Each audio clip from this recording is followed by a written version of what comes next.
Hello, everyone. Hello, everyone. Hello, everyone. Hello, friends. Today we have a very special guest. He's been on the podcast before. He's on the podcast again. I'll just start like that. It's Let it be recording. on. It's recording. Thanks for the heads up, bro. That'd be so good. Actually, that's the start of this podcast. Welcome. Everyone, please welcome Bashar. Hey, guys. Where do I look? Oh, there. Anyway. I can see myself. Hey, guys. Good to see you. So Bashar has been on the podcast before. This is the most sporadic start to a podcast. Why not? That's okay. He did the intro. I love it. Yeah. So Bashar has been on the podcast before. I would say the first podcast was like a monologue. No, Me just talking. It was good. It was good. Yeah. What I would say is that it's not like when you think of Bashar, Yeah. you're just like, dang. You know what I mean? But it wasn't like a dang episode. It was a good episode. Yeah, yeah. No. Not to put pressure on this episode. No pressure. No, I think I don't know, bro. I think I was just Adi. No, I don't know. I just threw all my English lessons. It was just No, but I think training. We need training. I was new to it. Yeah. Come on, you guys can forgive me. First podcast ever. Yeah, that's right. But there's a lot of pressure on this one now. Okay, yep. I'm gonna close the window. I think there's a smell from outside that's coming in. Sorry. All right. What am I gonna do? Let's intro you. I think. Bashar. What do you do? Who you are? What are you? What do I do? As in with my life, I work as a dentist.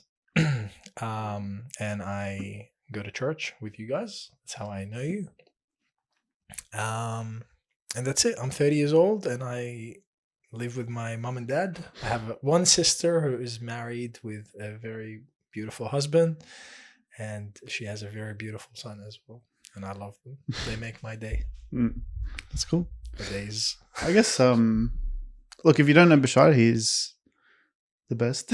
No, definitely not. No, Christ is the best. Today's about humbling Bashar. That's what it is. No, like he's the best in different ways. Like he just, Let's get into it.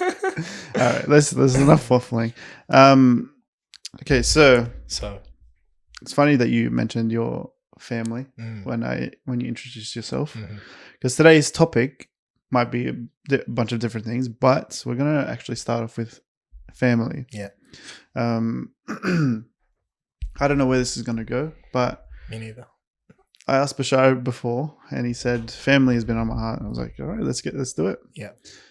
So maybe if you want to sort of start how family has been on your heart, and then hopefully I can maybe guide the conversation, or we can just chat and whatever. Yeah.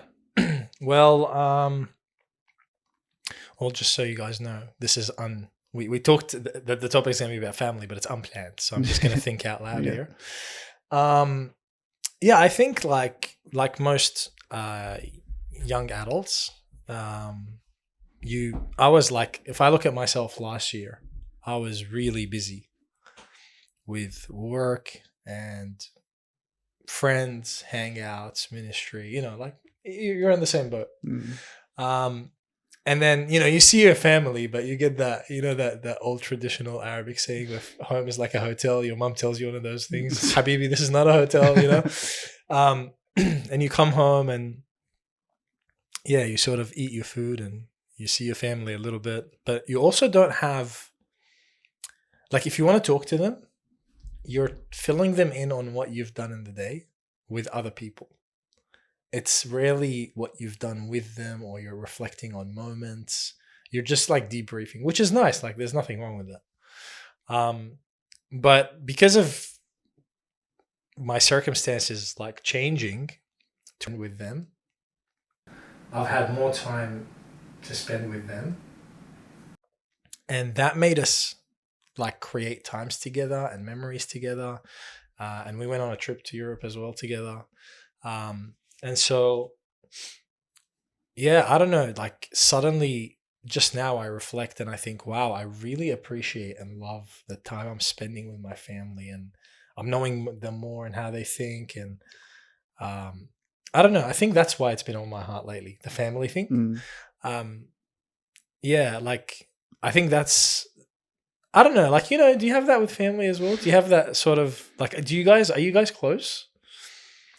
Like you chat a lot, or you debrief about other things? We don't actually chat a lot.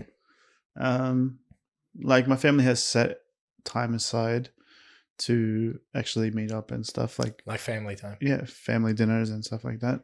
Family dinners are usually just like who can spend the most time with my niece and nephew, and like we just chat about sort of like a debrief. I would say I didn't really think about it like that, but like talk about other things. But we don't actually talk about like Anthony, how you going? Like, yeah, you know what I mean? Yeah. Yeah, I guess so. I guess it's the same. I think my family is very odd and different. I actually wanted maybe it's next week. Who knows? Probably not. I want to do an episode with my family. As in the whole family. Yeah, that would be cool. Yeah. Probably the intermediate family. Intermediate? The immediate. Intermediate. Are the ones between the immediate. Who are they? Immediate family. So just the 6 of us. But we'll see. I'm not sure how it'll go down. Wait, as in even Rajay and... Rajay's my brother, yeah. Yeah. Like the 6 of us, yeah. Yeah, wow. Maybe not the in-laws. Yes. Just to see like how we are. That would be great, actually. Yeah, I'd love to hear memories of like little Jonah and like embarrassing things. I mean, I've seen embarrassing things, but just watch the podcast. Watch the YouTube channel. They're still there. It doesn't matter. Yeah, so that should be interesting. Maybe you can get more of like a deep dive into it. Yeah, that'd be cool. I'd like that. I'm just scared my dad's gonna talk too much. Do you know what? Like the funny thing is, I feel like a lot of people, you know them, but you don't know them until you actually see them with their family. Like the way you behave around your family is very different to how you behave around everyone else. And like it's special. So if you do that, I'll definitely watch it. Yeah, it's interesting because I think Fadi said recently, he was like, you actually don't know, like I know you, but I know you from my perspective. Yes. So someone else might hate you like with all their heart, and it would make no sense to me. But they see a side of you that is maybe worth hating. That's true. There's a side that I never knew. Voice, no voice. I like music, but I suck at singing. But you're good at playing That's true, guitar and whatnot. Anyway, maybe we'll have a jam session as well later. Maybe we should. So yeah, it's actually interesting because the family will actually see like the deep darkness of That's you. True. And they'll see hopefully the good sides as well. They'll actually see you for who you are. Yeah. Because they see you with everyone rather than just seeing you with just like that's right. How I see you. Yeah, and there's no surprises. Like I can never have a really horrible day and be in a horrible mood, and my parents go, "Who are you?" Like, or like they might do that, but you're still this. Yeah. Like it doesn't affect the relationship. I don't know. Like, man, especially parents. Like parents are crazy. I just like obviously you can have bad parents, but I just think in general, parents are like, if we're really honest with ourselves, a lot of parents are actually amazing and a lot better than we think or give them credit. So like if I upset, like, we're great friends and this hasn't happened, but let's say I annoy you. Let's say we have a massive argument, me and you, and we yell and whatever. I don't think the next day or the next morning you see me, it's going to be like, oh, hey, dude, like you'll love me, but it needs to be sorted out, right? Mm-hmm. But dude, at home, like there's been times where I've argued with mom or dad and I've gone out of line. I've said stuff I shouldn't say. I've hurt them. And I don't know, they go to sleep. I don't know what they probably pray. I don't know where they take that. Yeah. The frustration at me, but they take it. And then the next morning I wake up, breakfast is ready. It's all love and hugs and, hey, look after yourself at work. And here's a sandwich. And it's like everything you said. And like sometimes I go, and especially if I'm wrong, or like I spend some time in prayer and I feel like I did something wrong, sometimes I would go and apologize. And that just goes, I love you. Like, I don't know, but I find that really, really emotional. I find that crazy that parents can do that. Yeah. There's a lot that I don't understand about parents. Like, and I don't think you will actually understand until you become one. That's true. But yeah, it's actually cool because I think with a friend, it would be like I would have to talk to you about it. Like you said, like we would have to solve. We'd have to like hash it out, right? Yeah. It just feels like that's the right thing to do. Look, I feel like some scenarios with the family you definitely have to hash it out. Of course, that's true. Yeah, but I'd say like if you just flip at someone, it's just like, yeah, whatever. Yeah. Oh, it's Jonah. He's having a Jonah moment. Oh, he's having a Dash moment. Yeah. It's interesting. Yeah. Family is important, but what else? So like you did mention a little bit, but for those, actually we can cut this out. Tell me. Yeah. But you said your circumstances have changed. Yes. So do you want to? You don't have to give details, but do you want to? Yeah. So I got sick, and what do you want to know? So I got sick, okay, and it just meant that a lot of things change. And I think that to relate it to family, like who do you know that literally we found out that I'm sick in a moment's notice, like this, you know, and we had all these plans and all these like travel things and whatever, and then it all changed. And I think all the friends you can have in the world, as lovely as they are, as much as they love you and care about you, they have their own lives and their own families, and they can't drop everything in a moment's notice and be by your side at the hospital 10, 11 days, whatever, and with you ups and downs.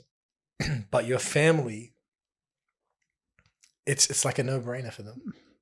Yeah. It's not like, oh, hey, let me go and organize my other duties, and I'll be back with you in an hour or 2 hours. No, it's like your life hit a thing suddenly, and then so did our lives, and then we're here.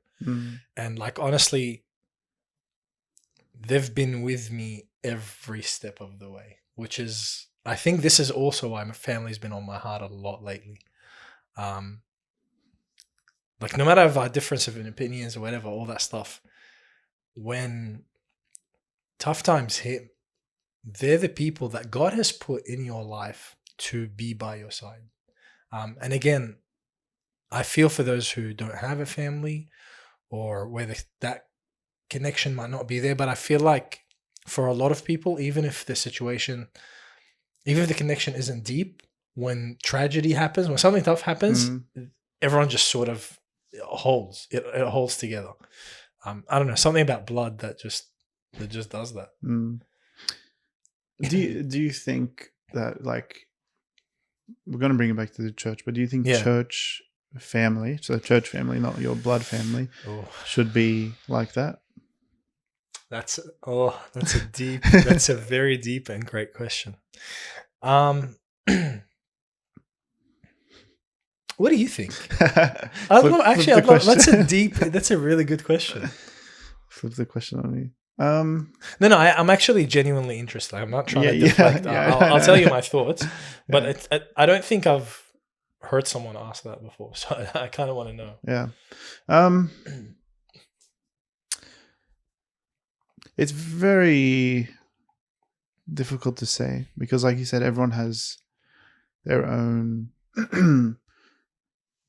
like things that they're dealing with, or like work or whatever it is. And with your situation, I think myself and whoever else wanted to be there as much as we could. But you had people there with you already. That's right. That were there to do what needed to be done. Yeah.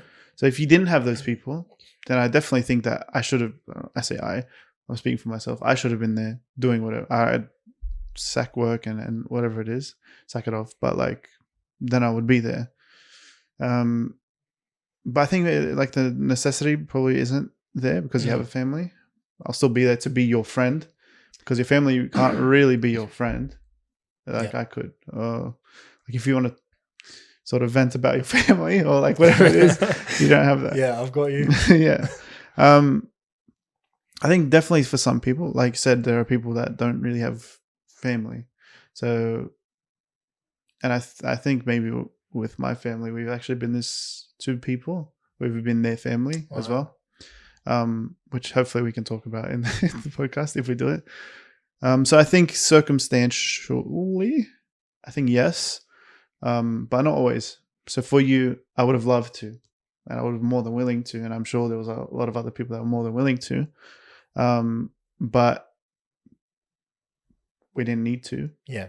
Even though we sort of wanted to, because like I don't want Bashar to feel like I've abandoned him or like things got tough and I can't deal with that, whatever. No, like, and again, I always ties back to my favorite verse, but it's do nothing out of selfish ambition or conceit, but in humility count others more significant than yourself. And that's a perfect way to do it. Literally drop everything that you have for your friend or your family, whoever it is. So I think circumstantially, yes. Otherwise, no. For like, yeah. No, I think, wow, like you pretty much covered it actually. I think I agree with you. Like, I think that in life, each person needs to fulfill their role. So the role of, and I honestly I'll talk about the role first, but the role of your family, of your parents is that, and of your blood brothers and sisters is that, to stand by your side and support you. That's actually their role. And then the role of the church is meant to cover that when it's missing, when it's not there, when it's not being done well. Because they also have their own, like, if you take out, like, you know, you drop your work and you drop that means you're dropping your responsibilities to look after me. So it's not, I think that churches should do that, like you said, but it's not the normal. I think the normal is that the families should be functioning well at home. And this is why it's important for us to invest time in our families, because that's actually the right way to go about it. And look, with people like all my friends and all the people that were supporting and stuff, like, I love that. I think it just shows how much people care and like genuinely from their heart. Bro, there were people that like cried more than me. I don't think I cried. I apologize. No. I'm just telling you like what I see. I mean, crying isn't necessarily the measure. Yeah, of course, I was joking. But you know, one thing I realized as well is it actually tires me out when I see other people hurting because of me. And when I see my family hurting because of me, it's hard, but there's something nice about that. Like, there's something like, wow, this is family. But when it's like, say, like my church friends, and they're still family spiritually, I start to feel like, whoa, like, I don't want them to feel that way. You know, I don't want this to affect them. And sometimes when you're going through something, you want, you first of all, you actually, like, people don't know how you're dealing with it, and people don't know how God is helping you deal with it. Like sometimes the people that watch you suffer more than you, not because of anything, but like God is comforting you a lot, and sometimes they can't necessarily feel that. But sometimes you also want, like, I know this sounds selfish, but sometimes you want to pull away. And I don't know, this is going to sound bad, but recently I've been wanting to do that. I've really been wanting to pull away, just focus on myself a bit, focus on the family a bit. Not because I don't love everyone, not because I don't love the church, but it just feels like this time is appropriate to do that. Do you know what I mean? Yeah. Do you feel like maybe you are trying to catch up with the time that you feel like you've missed out with your family? Look, maybe subconsciously. And then maybe, do you know what I realized? Something I realized that whatever I was doing last year and the years before made time pass so quickly. Like, yeah, it does. The memories crazy. are vague of those. Like, if you ask me now, I'm not very productive, but the memories are more real and more like vivid. I feel like, I don't know, do you get that? Like, especially the times when we were hanging out a lot at church, I just feel like it's all a blur. Like, what was happening? What were we saying? What were we talking about? There's key moments. I remember, I remember key moments or like certain activities that we always did. Like, for example, tennis. But that's it. Do you know what I mean? Yeah. You remember sort of going, you don't remember what happened. Yeah, like what happened? What did we do? Conversations, yeah, it's fair. There's something you said where it's like you feel more willing. It's gonna sound weird, but like you feel more willing for your family to sacrifice for you than when your friends sacrifice for you. Yeah. Do you think it's because they've sacrificed so much already, or you can sort of feel like for your parents, for instance, like they've sacrificed so much already for you? It's like, as much as this next thing is that they're sacrificing, it's like it's clearly not out of like a necessity, but it's out of love, because they've shown you time and time again that they're willing to, no matter how big it gets, no matter how big it is, they're constantly willing to sacrifice for you, which is, it just shows that they actually love you. Where for me, I've known you for 2 years. It's only been 2 years. Maybe 3 years. That's crazy. Maybe 3 years. Why do I know you too well? It's actually been 2 years, hasn't it? I can't remember. Anyway, that's beside the point. When did you come to church? 2022. Yeah, 2 years and a bit. half. You came not even January? a half. Yeah. So. That's wild. It's only been 2 years. Anyway, but you could possibly think that I'm trying to sacrifice for you. You know I love you, but I'm trying to sacrifice for you because I want to show you that I love you or whatever. But showing you that I love you and actually loving you is different. That's true. I don't know if that makes sense. No, that's true. And look, like, you can't deny, I don't think you can deny that there's I don't know, I feel like if you're comparing, like, say, you and my sister, for example, there's just something that happens in childhood memories and all this stuff that just makes you really tight. Yeah, of course. Like the time, this is going to sound funny, but one day when my sister got into there was these two bullies at her school, and I used to go to kindy or preschool, I think, at the same school. But her school was like all girls, but the preschool was combined. And one day, her and I are waiting for my parents to pick us up, and these two girls just decide to bully her and fight with her and whatever. And there's like, these girls are like, I think she was in year 4. So they're quite tall, and I'm 4 years old or 5 years old, right? And I'm standing there in front of them trying to defend my sister because she's getting like physically bullied by two girls. And obviously we both got a beating. But it's a moment. It's a moment that whatever that was, it's a bonding moment. Yeah, of course. And the amount of times you saw each other at your worst, and you helped each other out. I don't know. There's all these moments. There's a lot of history. And so it's you can't deny that that's very hard to replicate.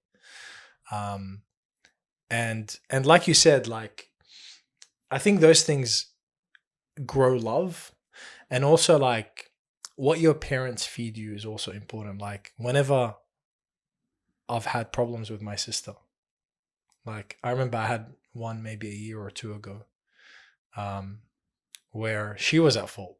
You were at fault if you watch this. And at the end of that, I got really like worked up, and we didn't want to. We just weren't gonna resolve it then and there.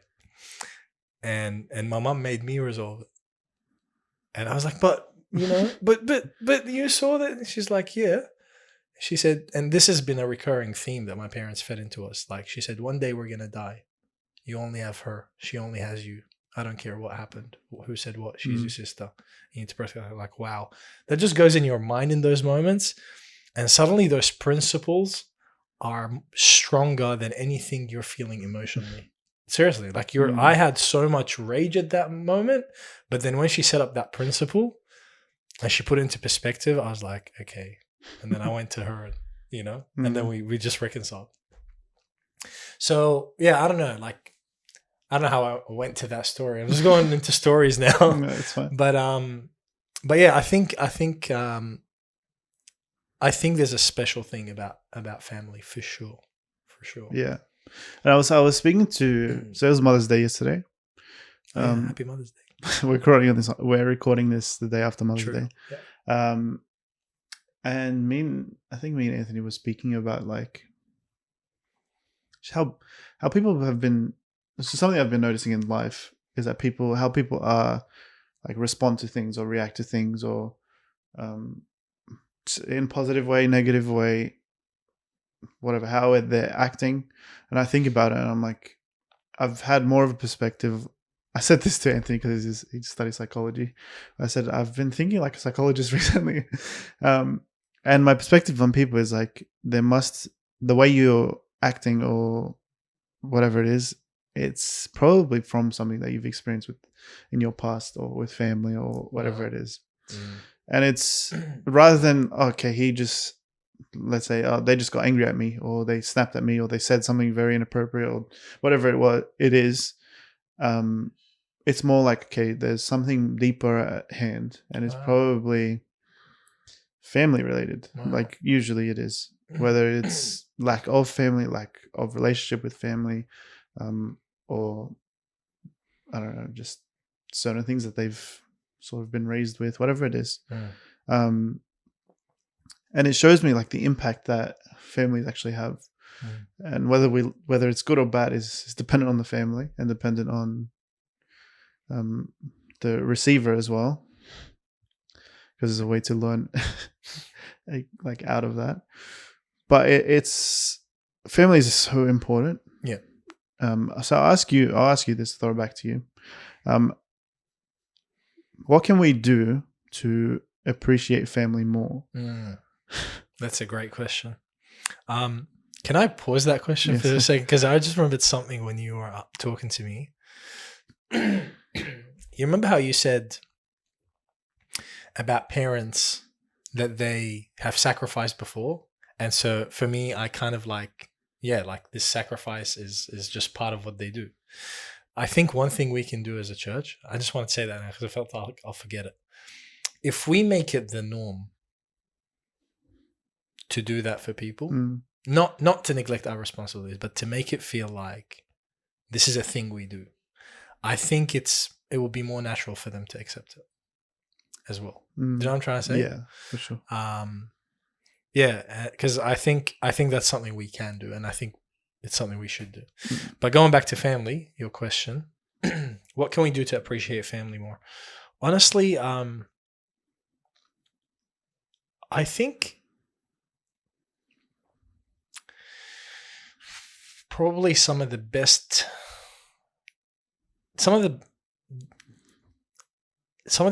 times I think I've appreciated family is when I sat in my bed and reflected on what they might have done for me throughout the day or throughout my life, and then actually pray, like thank God for them. I think sometimes we just look at what's missing or how they're trying to control me, or how they don't get it, like our generation they don't get our generation, whatever, all that stuff. We focus too much on that, or like my mom is pushing me too much to marriage or to this or whatever the things that frustrate us. That's such an Arab statement. Yeah, like I've heard it so many times. And it's or like it could be like my mom is, I don't know, it just depends. Some people, their parents ask them to go push them for work or push them for something, whatever that frustrates you. And actually, like, we always just look at that. But if you actually just look at what they do for you, Like there's never been a day that I can remember where my parents are too sick for there to be food on the table, even though they have been sick, they have been tired, they have been this, they've gone through everything in life that we go through and worse. There's been days where I was so bad, I'm like, oh, I don't want to move, I don't do anything. But there's never been a day where they don't do anything, because there's never been a day where I've gone without food and shelter and clothing. So just reflecting that, I think that's you. If you can sit with yourself and reflect and be thankful to God for them, I think that's one way to appreciate them. Can I say something? Yeah, please do. So like I said before, is that the way people respond to things is because how they were raised and whatnot. Yeah. I think if you look at, I'm going to speak to the children out there. Yeah. If you look at your parents and you see maybe you don't have a really good relationship with one of the parents. Look, I'm really trying not to be insensitive, because by the way, this is great because I need someone to balance. You know what I'm trying to say? If I'm seeing it from, I need that. Yeah. I need that. Yeah. Keep going. That's fine. I'm trying to be not insensitive with what I'm about to say, but there are parents that are definitely not the best parents. That's right. But I think a lot of parents, maybe it's just Arab parents or whatever, but they don't know how to love, but they do love. And maybe their form of loving is complete. Why did Google just turn on? Their form of loving. Let me Google that for you. Let me show you how to love. How do you love? Their form of loving is completely different. So my dad would be, I'm working, I'm doing all of this, I'm providing all this stuff, but he will struggle to have a relationship with us. I know I'm just exposing my family right now, but that's something that he would struggle with, to have like a good relationship with us.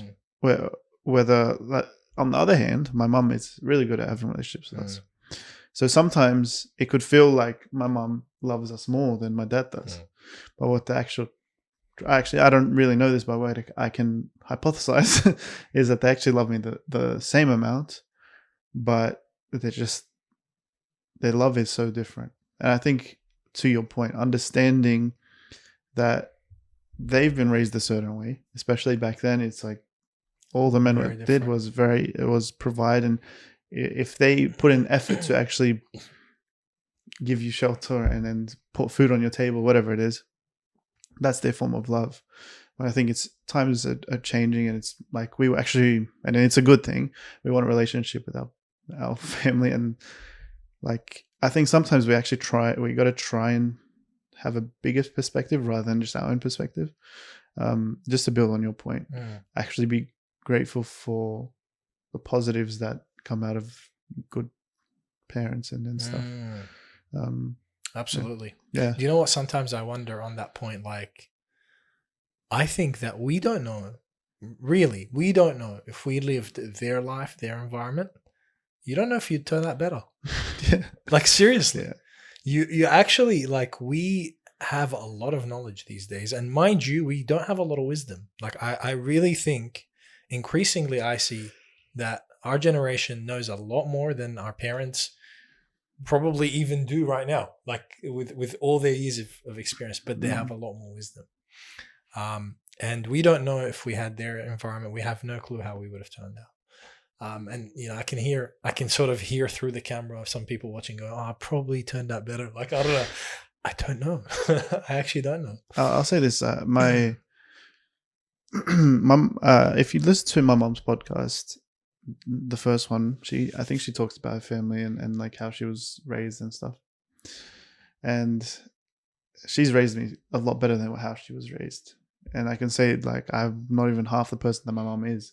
So if I was raised like that, like, who would I become? Who would I be? I get like, you know what I mean? I get like you. she has come out through trials and tribulation and all that kind of stuff, and she's just dealt with it. Yeah. And she has come out on top in my eyes. There are obviously still stuff that she's struggled with, and I guess my psychological brain these days has been noticing like things like that have affected that she does that is from things that have affected her in the past or maybe even recently, whatever it is. But the thing that she's been through is triple the amount I've been through, but I'm half the person that she is. So if I would go through triple the amount I've been through, who would I be? You know what I mean? Obviously, this is very, I guess, metaphorical and stuff. No, but I think it paints the picture that through hardships they still come. Look, we have hardship is always going. Like we have a different hardship now. There's a lot of sort of anxiety and mental thing. I don't think they had. There's sometimes the lack of knowledge and the uncertainty about the future, and the lack of opportunity makes you live a simpler life. Like back then, they couldn't afford a lot of things. That made life simpler. Yeah.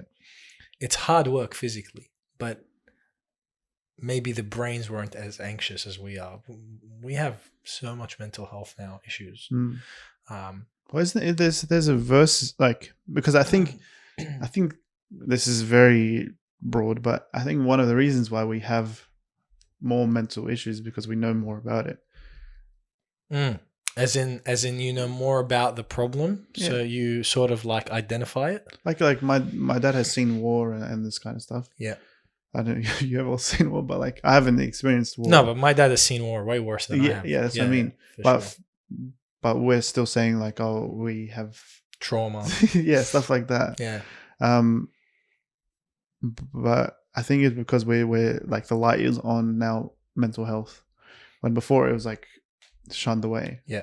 Which isn't positive back then. No, because you can see the outcomes of that in their lives too. Yeah. And I think I'm going to stop there before I say anything else.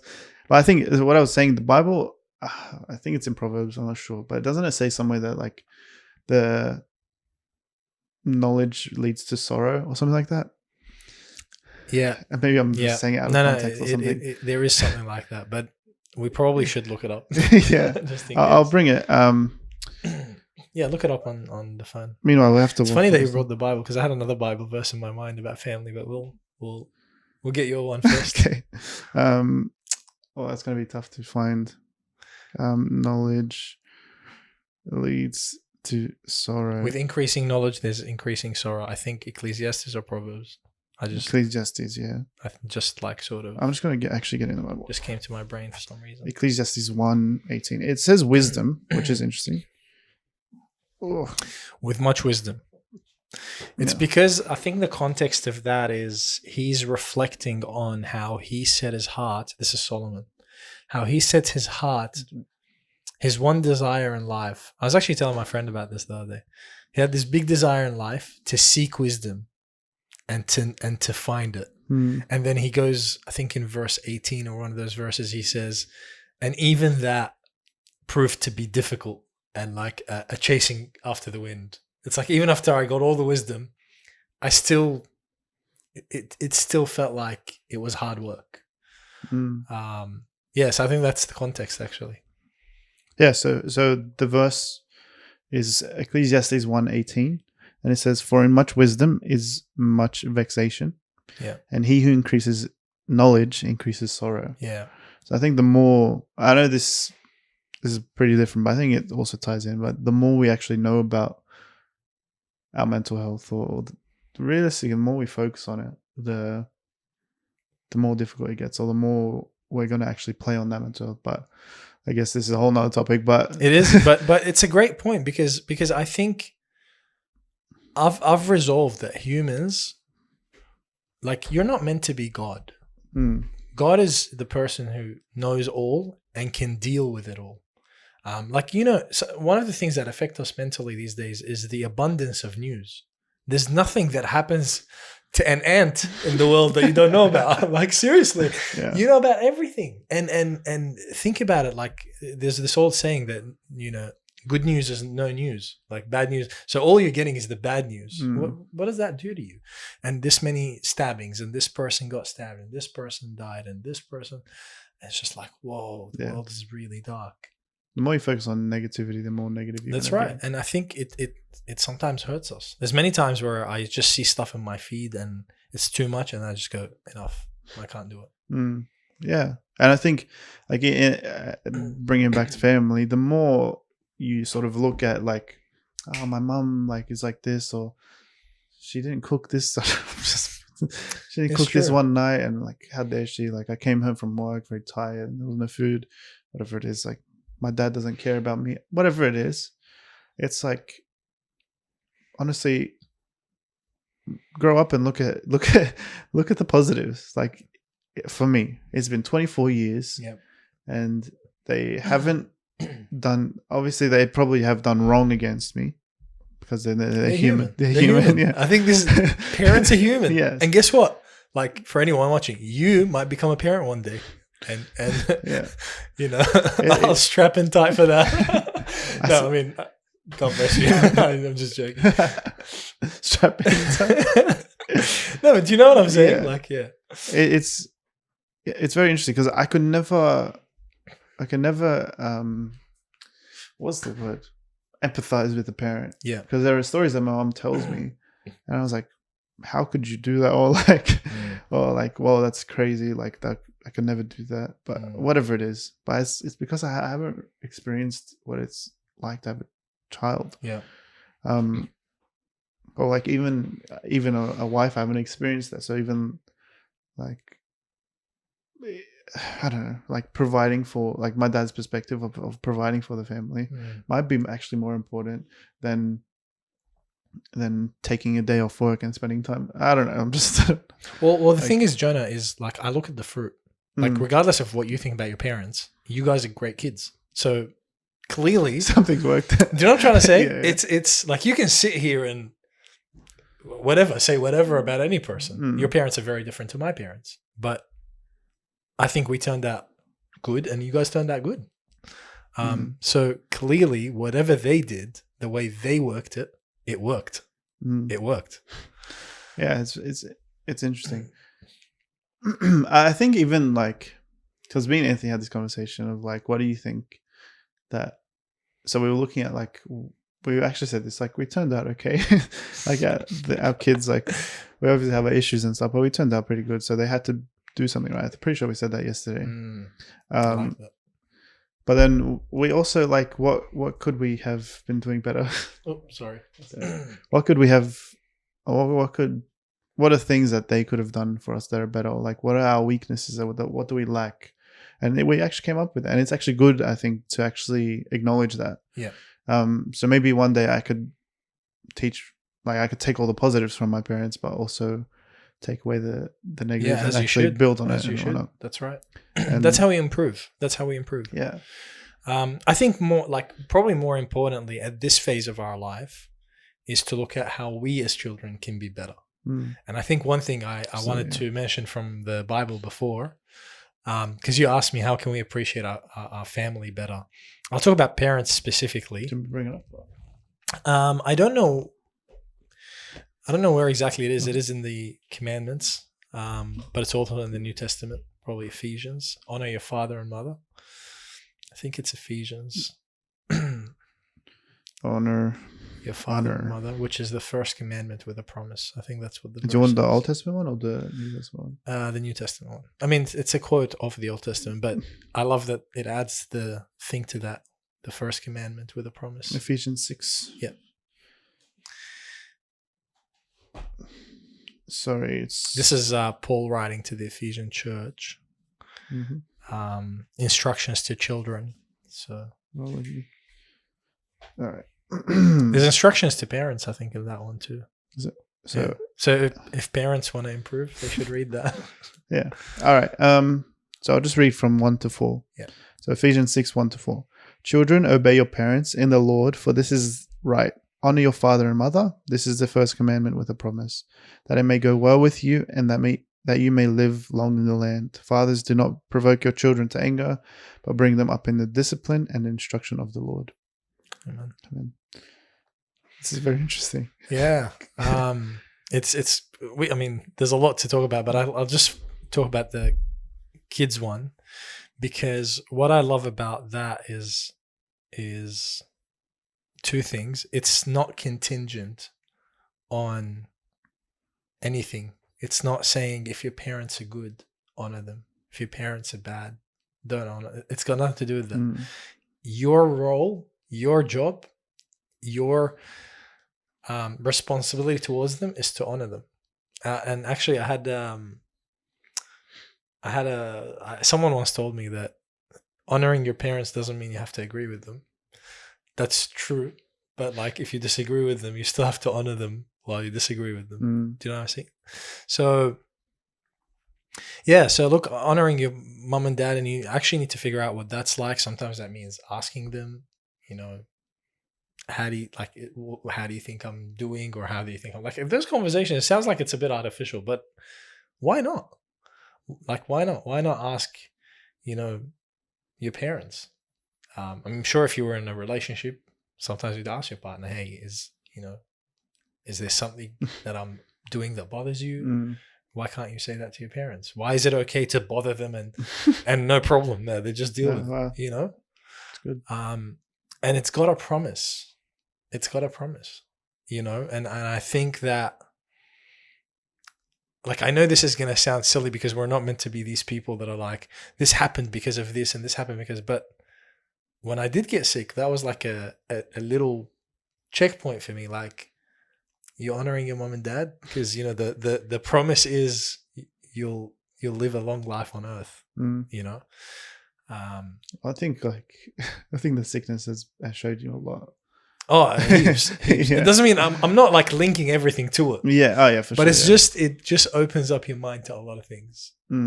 I don't know, bro. I wish I can get you inside my brain, but I'm different. I'm scared of your brain, bro. That's true. You'll get lost. But what do you think of those verses? What do you think of the verses we just read? How do you see that? Like, how do you, when you read that,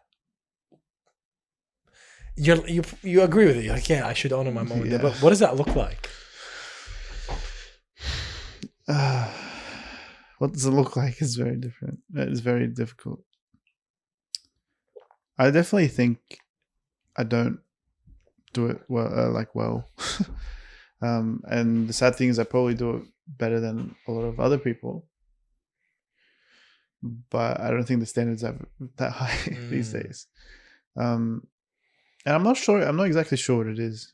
I'm not sure if it's because we're trying to be more independent humans. Maybe dependency is actually a good thing. I'm not sure. I'm just talking. But what does it look like? I think just even when you believe that they're wrong, then just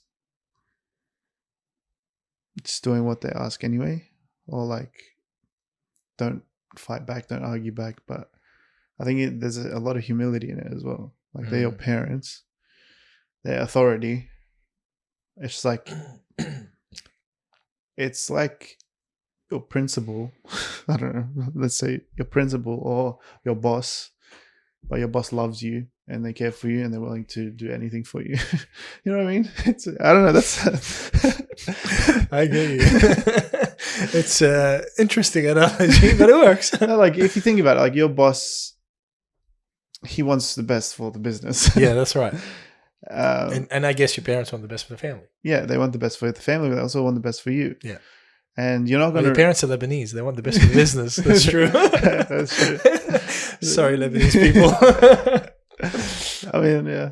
But I'm trying to, like, it makes sense in my head, but my head is not working at the moment. No, I get it. I was joking. No. But, like, you'll very rarely speak back to your boss. And I think you very rarely should speak back to your parents. Or yeah, I don't know. Like it's difficult. I haven't really. It's very hard. It's very hard. I'll tell you something. Like it's hard for me because like sometimes my parents argue with me about medical stuff. And it's like medical stuff that like one of two things. Either I already know, or I already with all the stuff I know, I still don't have an answer. And then they have an answer. And it's just like, like, dude, with everything I know, I can't come up with an answer. How is it so easy for you? You know, and then we clash, you know, we clash. And it's quite funny. Like, I hear what you're saying. I'm like, yeah, we shouldn't talk back. But then all these memories are coming, and I'm like, nah, man, I can't be quiet. That's why it's hard for me to actually say it. Or like, yeah. But I'm curious to see if our parents would say, yeah, they honored us. You know what I mean? Yeah. I'd be curious. Obviously, there are times where I definitely don't honor them. It's very. I'm trying to think of biblical examples of kids honoring their parents. There's a few. I think when I'm trying to think right now. When I read this the other day. When Jacob went to get married, his parents told him to marry from their family, from within the family, from Laban. And because his brother, he didn't. He married from the people of the land, from the Canaanites. And that really annoyed the parents. And like, it was just interesting that, like, in those, I guess you don't really see too much of the interactions between Jacob and his parents, but that thing is recorded, and it's seen how well that was for his parents. Like it felt a big deal for them that he listened to them, and that he went and actually married from their family. You know what I'm saying? Samson, on the other hand, didn't. I'm pretty sure his parents told him, marry from our people. Don't go and marry from the Philistines. And he didn't honor his parents with that. So I think, like, in big life decisions, I'm not saying do what they say, but like you really seriously need to take into consideration what they say. I think that's one form of honoring them. I have an answer, sort of. Yeah. It's very, very. Help me out here. I'm struggling. I'm struggling as well. It's a good question, but you asked it, didn't you? I think you asked it. I asked it. There you go. What was the question? I should run the podcast. I think you might. Bashar in the pod. Bash in the pod. I am with the pod, actually. That's true, but you need to. I guess I'm the other whale. That's so true. it makes sense. Oh well. My goodness. What was I saying? There's stories like, and it's funny because I think it usually comes with in-laws. So like, oof, in-laws. That's another topic. No, but this, I guess, like we can tie it together. Yeah. But I've heard stories of, my friends, once they get married, they've had pretty bad issues with their in-laws. And it gets to a point of like the in-law not wanting them to get married because whatever, and it could be the dumbest thing. But from what I have noticed from my friends is the way they responded was actually honoring the mother and father of the future wife. Yep. And all the situations that I know of have turned out God has been on top. Wow. And they've gotten married, and their relationship with their in-laws are now fine. And I'm saying stories that is just like you feel like you wouldn't be able to come back from. It's like it's so out of whack. Wow. But from my friends honoring the parents of the wife, and honestly honoring God more than anything, like the best outcome came. Wow. And I think the same thing even with our lives. Even if our parents are making mistakes, or even if our parents are, we believe they're so wrong about things and whatnot, it's like once we actually sit down and honor, maybe it's actually just being quiet, or maybe it's like, okay, like, Mom, I'm sorry, Dad, I'm sorry. I don't understand why you think this way, or whatever. Every situation is different. But once we do that, once we actually take it to God, I think whatever happens, you have done what is correct. You've done what is right. So whatever the outcome, you can sort of stand strong and like, I did what was needed. Now, God, it's in your hands. And I think that is probably the best way and that's probably why there's an instruction on it. Yeah. Because God understands the importance of having a family that actually works.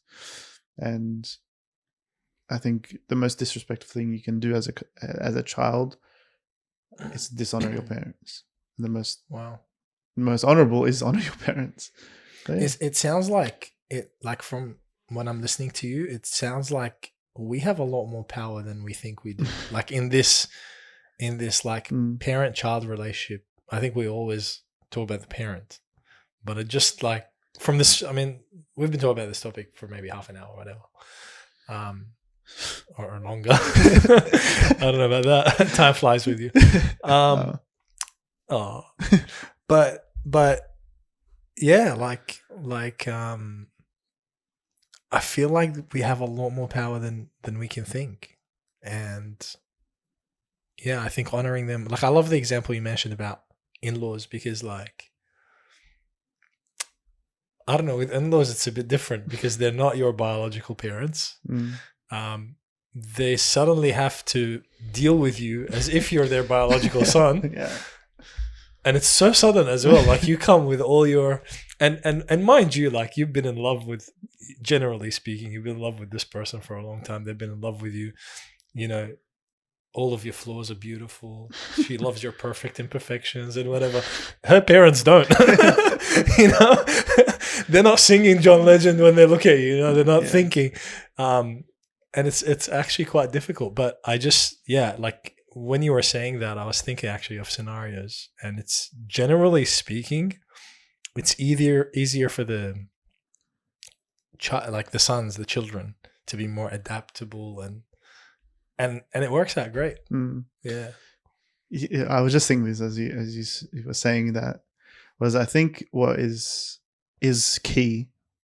Let's say like with the in-laws, the man, I think his love for his future wife was stronger than his hatred or his dislike for her parents. Wow. And I think the same way is that our love for God, for Jesus, like has to be stronger than our, not hatred for parents. I mean, it should definitely be stronger than that, but like it should be stronger than our what's the word, like our need to dishonor our parents, if that makes sense. I get you. Well, I think what you're saying is like, oh yeah, I can't speak English. You're not. No. I think you're not saying that you hate the in-laws, but you don't get along. Yeah. And because you don't get along, there's tension. And you're saying, but the love for the wife is makes the tension like it's fine. Yeah. You deal with it. And I think likewise, our love for God should make that, if there's a tension. I totally agree. Yeah. So then the most roundabout. No. I think it's great. I just didn't want to use like hate because haram. A lot of the times it's not hate, you know. Yeah, I know. It's just like, yeah. Look, you're right.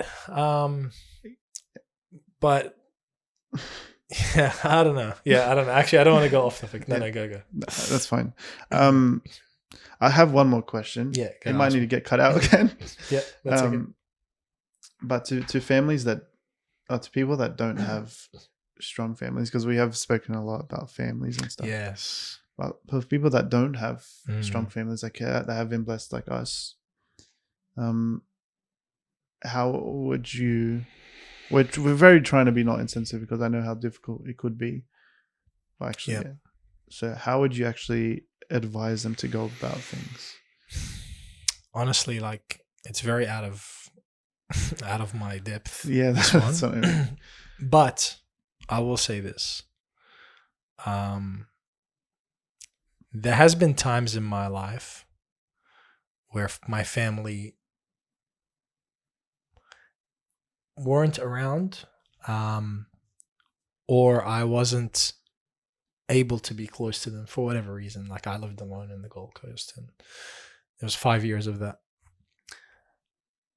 Your friends, very crucial in that time. Who you pick and who fills your time. And so I haven't had that permanently, but I've had that for a period of time. And I was it's like my family were more like a phone call. Yeah, I'm alive. I eat, I love you. Bye. But I wasn't really feeling it,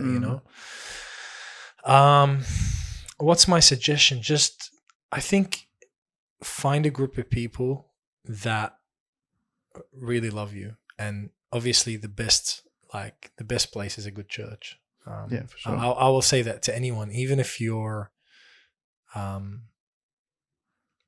not a Christian, you should go to church, because sometimes people don't even know what like true love looks like, And I'm not saying that the people at the church will always love you perfectly, or it will be always true love, but there should be in a healthy church, and not all the churches are very healthy, but in a healthy church, you should see a special kind of love that you might not easily see out in normal day-to-day life. So I reckon connect to a church, but allow people to love you as well. It's very hard to love, not to love, but to show someone that you love them if there is no openness and vulnerability and time spent together. Like, it's hard to rock up to church just on Sunday morning and expect to feel the same love that you would have felt if you had a family that's close to you, that sees you every day. That it's very hard. You need to invest the time. You need to open up.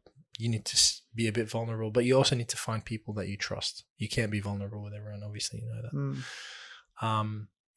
And also, if you believe, if we're talking about a believer, obviously pray, because I love the story of Adam, because we often look at the story of Adam as this guy who was single, and God looked at him and he said, "Oh, it's not good for this single man to be alone, so there's a wife." That's what we look at, right? Which is true.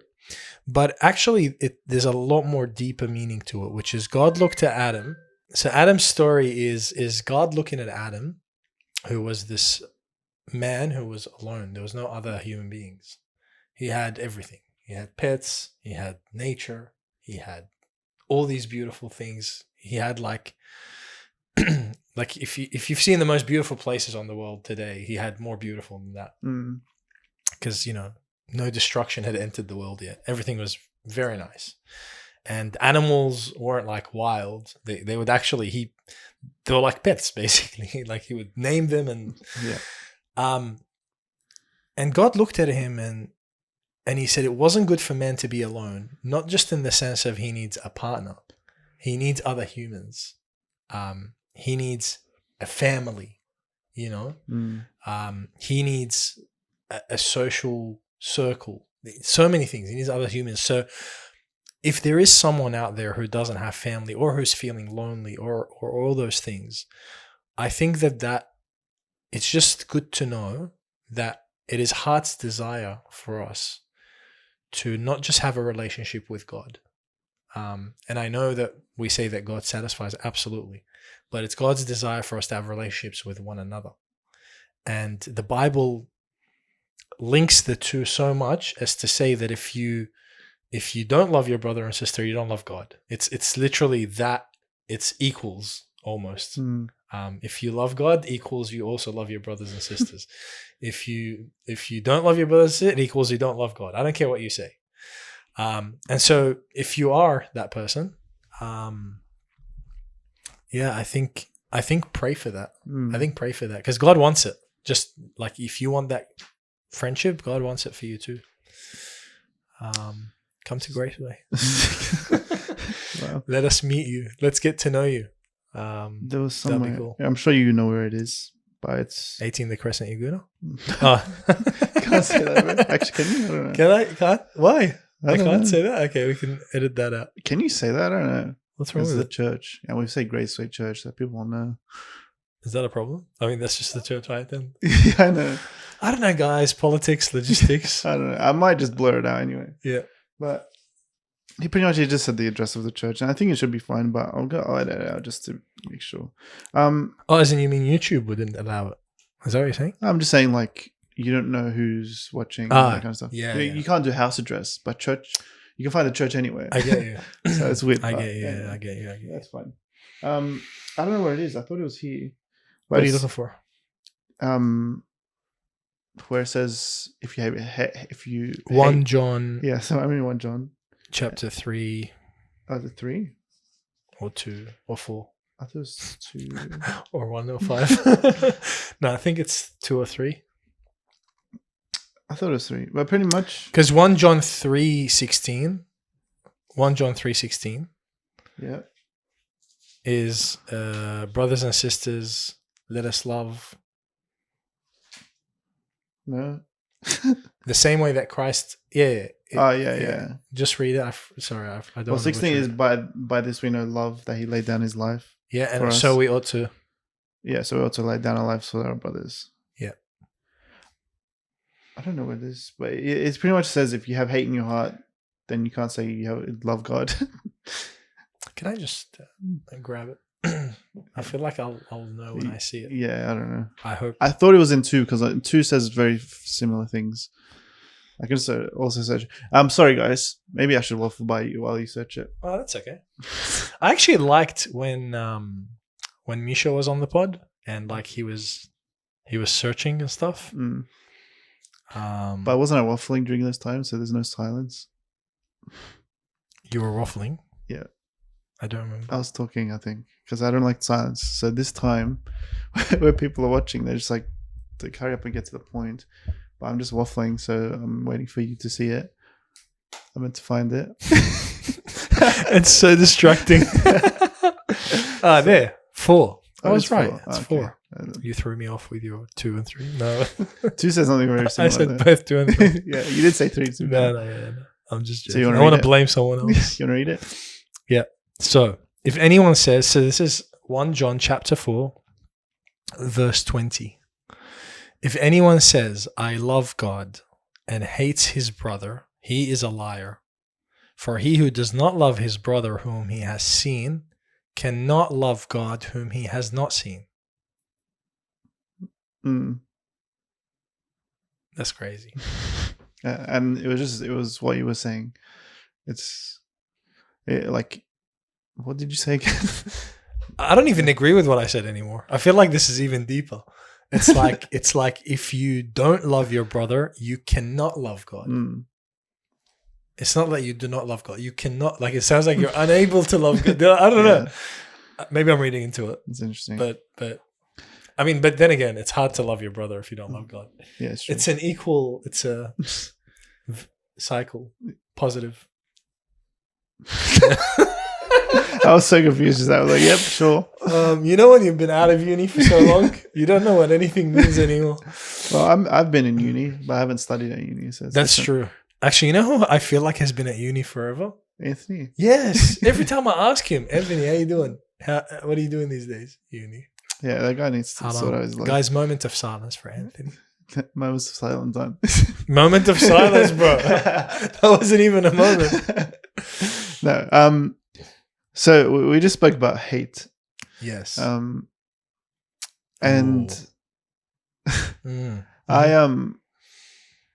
I do have hate in me.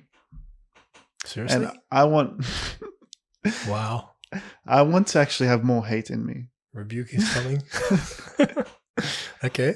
I want to be more. I want to hate things more. And I want to love things less. Better clarify. All right. So the reason why I'm saying this, we're gonna have a problem. The reason why I'm saying this is because I did say this to Bashar before, but I said when you think of you love, have to let them in on our secrets. I said when you think of love, what do you think? I ask you guys as well, and you can answer it by yourselves. But when you think of love, what do you think about? Do you think positively? Do you think negatively? Do you think what? And I think the answer would be obviously think positively. You need to love your family, love God, whatever. And when I think of hate, or when you think of hate, what do you think of? Do you think positive, negative? Negative, usually. Yeah, I think straight away you think of negative. Yeah, like Christians, like we've heard it, Christians shouldn't hate. Mm. Yeah. Yeah. And the reason, my statement, it's true, what I just said, but it sounds so out of like, whoa, like, Jonah, relax, you need to clarify. No, that's right. You better clarify. You even knew what I was saying. Yeah. But you're like, Johnny, you need to clarify. Yeah, that's right. I'm trying to receive it from there, but haram. I know, I had to sort of bait them in. But the point is that love and hate are equally good and equally bad. I know it sounds strange. Sounds very weird. I like it. I like it. Bold statement. Okay. Tell us more. I'll tell you more. But we need to hate things of this world so much. And that is like a hate. And God actually hates things. He hates our sin. So are you vibrating again? Yes. That's okay. You want to take it? No. There's a message. Keep going. Okay. Sorry. I'll leave that one in. So yeah, God actually hates sin. He hates it so much. And he actually tells us to hate it. Obviously, when I say I hate and I want to hate more, obviously I don't want to hate my brothers or my family or God. Yeah, or what is the world? Like, what are you talking about? what is the world? Yeah. The world is... So the people? way... No. Okay. So the way I look at life, I think is biblical, is that we have three enemies. Okay. Obviously, the main enemy that we think of is the devil. The second enemy that we think of is the flesh, which is like our desires and our sinful desires. Thirdly, I think, is the world. And I think you can see it these days.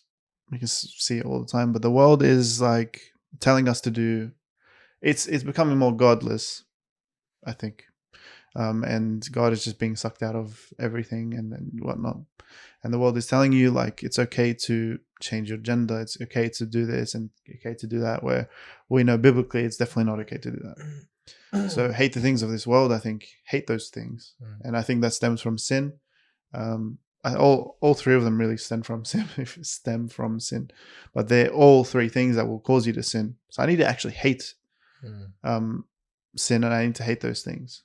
It's not hating the people of the world, or it's not actually hating myself.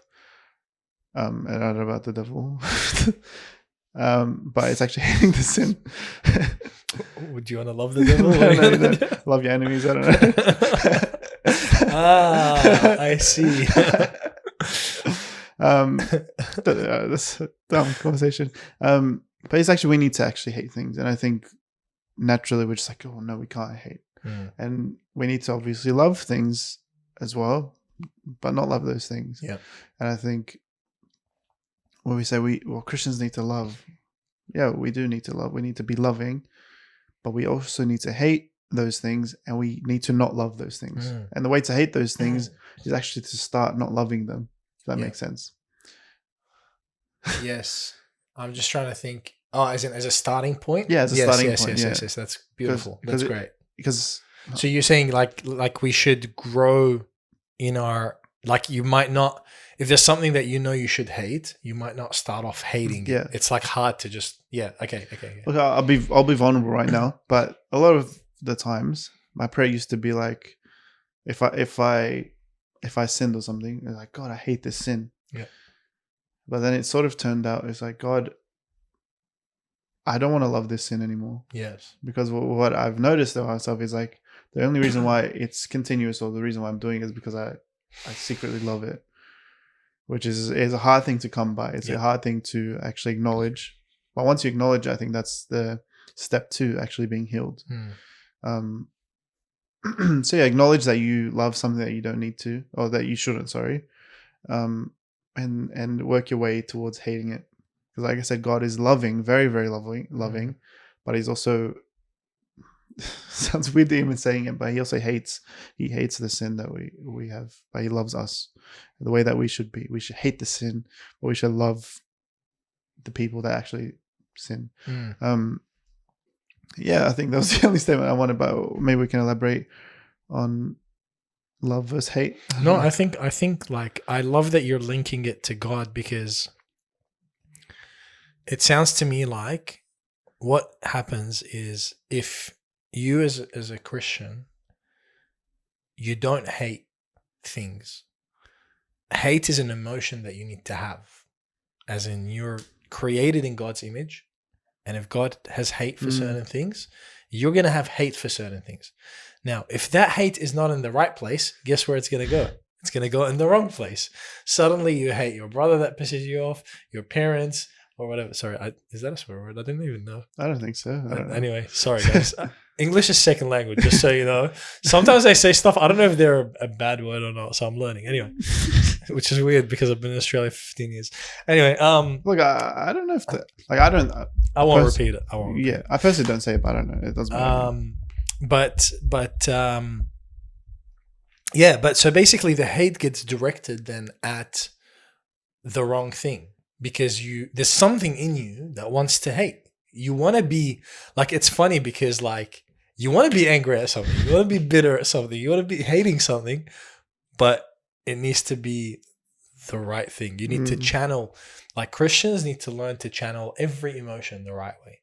We need to learn how to love and where to put this love, and how to hate and where to put this hate. And I love what you said, like, yeah, there's things of the world that are worldly that we need to hate, not just dislike. Obviously that starts off maybe like that, not love them and this, but we need to get to that point, because that's what the Bible says, hate what is evil. So I don't know, like sometimes if I'm honest with myself, I don't hate it. I don't hate it. I don't hate it enough. Maybe I hate that the outcome, yeah, or I hate how I feel about it, or I hate whatever. But it doesn't, whatever it is, it doesn't disgust me. I don't irk at the thought of it. So I'm like, oh, I'm not there. There's something to grow in. Yeah, you know what I'm trying to say? When you hate something, it's not gonna take me or someone to convince you not to do it. Like, no, I hate it. I don't want to. Like, if you hate a food, no one needs to say to you, don't have it. You're like, no, I'm not gonna have it. Yeah. So I think it's that sort of level. Yeah, it's true. And I want to ask this. I've never thought about it, but do you think there's an emotion, the way you're saying that it's all in God's image? Do you think there's an emotion that we show that isn't in God's image, or like? I think I know the answer, but I can't. That's a great question. I feel like no. I'm trying to think of all the emotions. Like, is pride an emotion? I don't think so.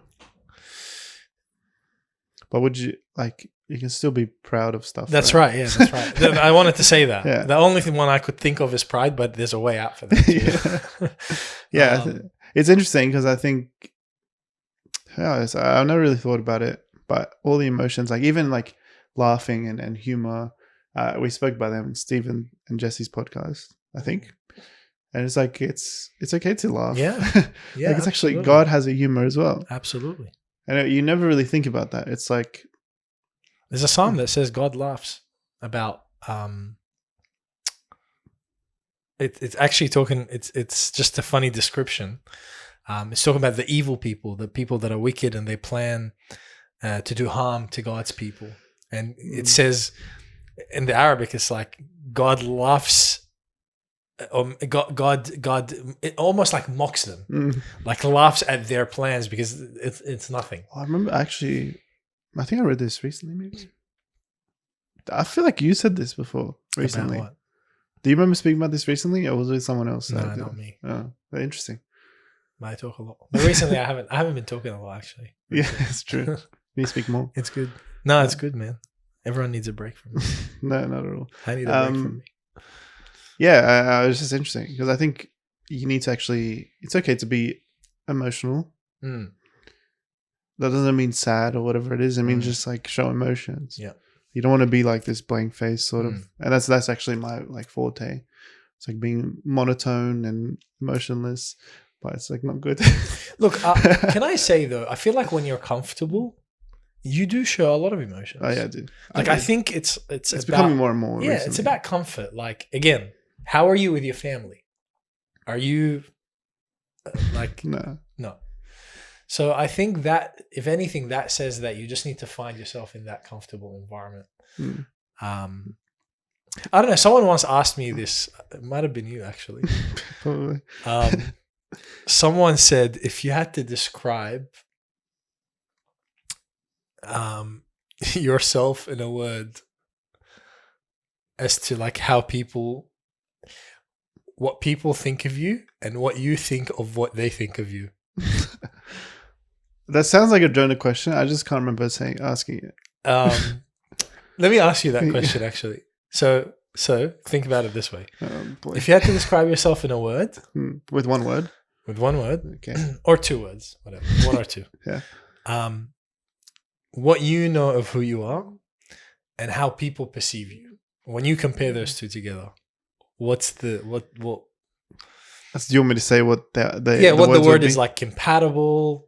Yeah, right. They see me the way I see myself. or like they got no clue. I don't know. Like, do you know what I'm trying to say? I'll tell you what I said about myself. Maybe it'll help you. The first thing that came to my mind, and like it stuck. No matter I would think about it, so I can say something else to that person. I like misunderstood. Interesting. I don't know why. I just feel misunderstood. There you go. Do you know what I'm trying to say? Like I feel like whatever the people perceive about me and how I think deep down, I'm like misunderstood. But everyone loves you, so if you're misunderstood, then everyone should. No, it doesn't mean. I think everyone knows. Like, I get what you're saying. Yeah. But I'm saying it's hard to explain. Yeah. So you just misunderstood me. I don't know what mine is. Mine is so. You know what's sad? Something I got to work on. But what I think of myself is more negative than what people think of me in my head. Yeah. Yeah, I will agree to that. I think you definitely. Just thinking about that. I need to do a podcast on self-love. Pray for Jonah, guys. Self-detriment. Pray for Jonah. Yeah. Look, I'm working on my self-detrimental, but detrimentally. Self-detrimentalism. Deprecating. I don't know. Self-depreciation. Yeah, that's another word. I'm detrimental. What's the word? Detrimental. Detrimentalism? I don't know if that's a word. English is a 10th language over there. Oh boy. What is going on? But actually my guys, just say it. Like I want to tell you, it's late night. Like we're actually very tired. So. Yeah. And we're both very tired always. So yeah, that's right. You are lucky that you have a podcast. Yeah. Actually I have a friend. And I've known him since kindergarten. I'm so mean. First for everything. No, so you know Jacob, and I'm sure I've mentioned him in the podcast before. Great but guy. he's been my friend since kindergarten. He probably knows me more than not my family, but like everyone else. Yep. And he was recently hanging out with our church and stuff. And I asked him, I was like, am I different? Oh, I think my mom asked him, is Jonah different like around your church people than he is around, well, like from what you know? Yeah. And he's just like, not really.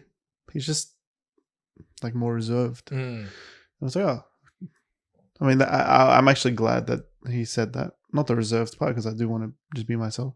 But there was a night where only like a few people came over to our house. We hung out. He was there. And he's like, yeah, that was more like yourself. Wow. And I think I messaged you afterwards and I was like, I want to be more like that. I want to be more like that guy. I want to be more myself. Because it's a good feeling. Yeah, it is. It's a good feeling. Because it's like when you're yourself and people having... Because I love that night. I think people that were there love that night as well. And when you're yourself and people enjoy it, it's like, oh, it's like heartwarming. Man, you know what? Actually, that's... You know how before we were talking about family, how can church make you feel like that? Like church needs to... People in general need to understand that we're all unique personalities. And you just need to let personalities be. Like sometimes we struggle with that, but you just need to let them be. I'm not saying sin. Sin is sin. But dude, like how good... Like you said, when you're being yourself and the people around you are taking it and cheering it on or like appreciating however unique you are, it's such a good feeling to you. Yeah. It's like, wow, you know, I can be myself around these people. I think the struggle for me personally is like is that like barriers are down. Yeah. Which means I could be saying something that could be hurtful to someone or whatever it is. I agree.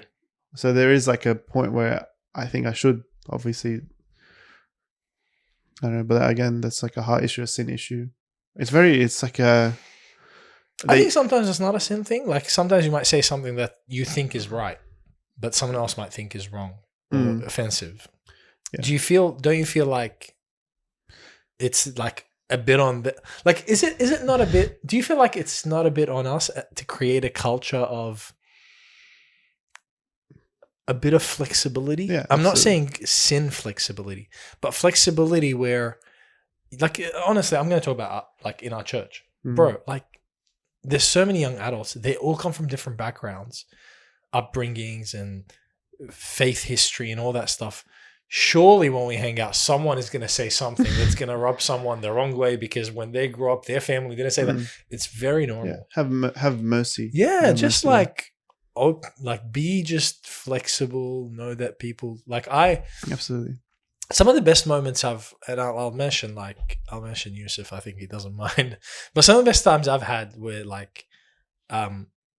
say Yusuf has been honest with me and goes, "Hey, when you do this, it just, I don't like it." I'm like, "Oh, cool." Like I don't think about this, but like it just helps our friendship, and his ability to say that to me, like cool, you know, it's great. But that happened because I've done something. He's let it pass in front of the group, but then maybe later he told me, and it's like, oh wow, like I think we can do that. Yeah, that's cool. I like that. Yeah, I definitely have mercy. I think we could wrap up. Yeah, I agree. I think there's enough of us. Enough of us. Yeah. I definitely want to have you on again. Maybe I don't know about that. We'll see. Definitely couple you on with someone else. Yeah, that'll be cool. Actually, or even have you in a group and whatever it is. That'd be cool. I'm keen for that. We'll make it happen. Any final words, Jonah? We've talked about family. We've talked about love and hate.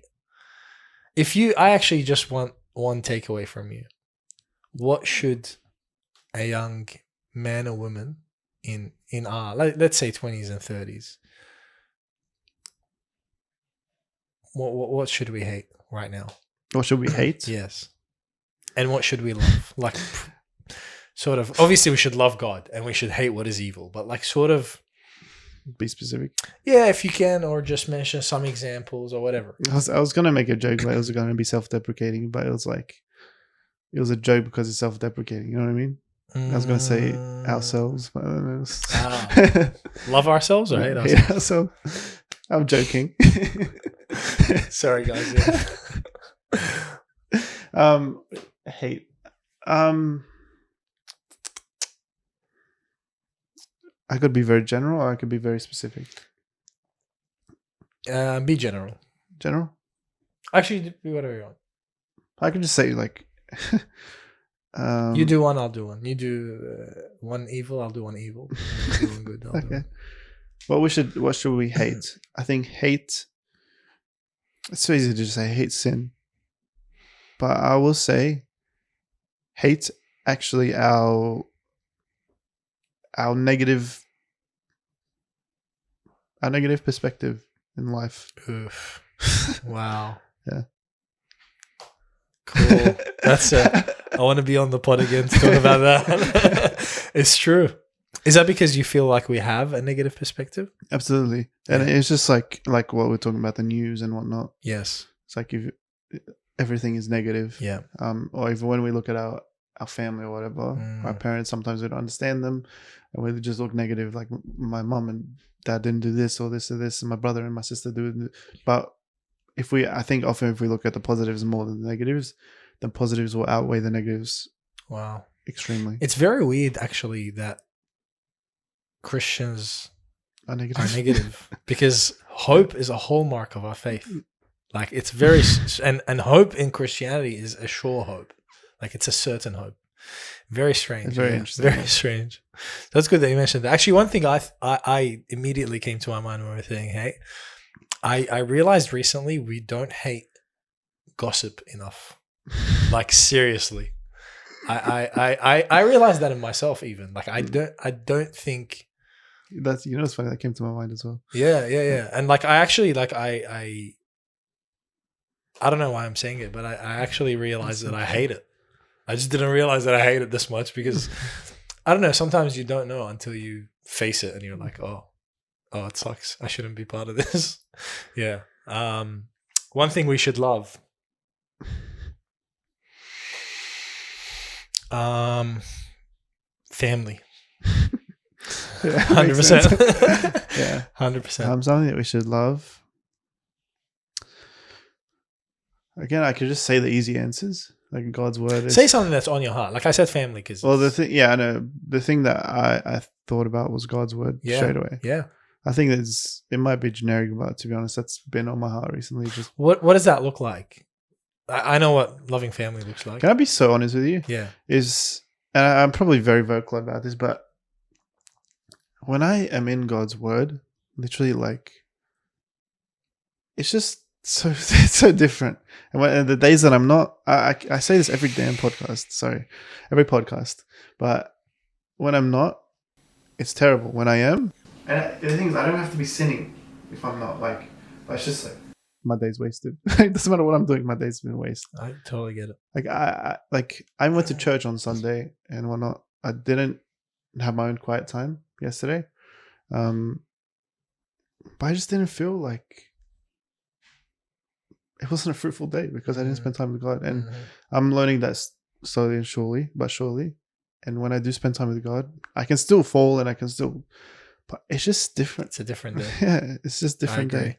I So I've been loving it more. It's just, yeah, we can keep going, but I just need to learn some discipline and just get past barriers that I haven't gotten past before, which is interesting. Cool. Yeah, I like it. A great way to end. I like your ending. All right. Thank you, Bashar. Thank you, Jonas. We shall see you again soon. Thank you, guys. Love you all. Thank Look you after for yourselves. All right, and Peace. Peace.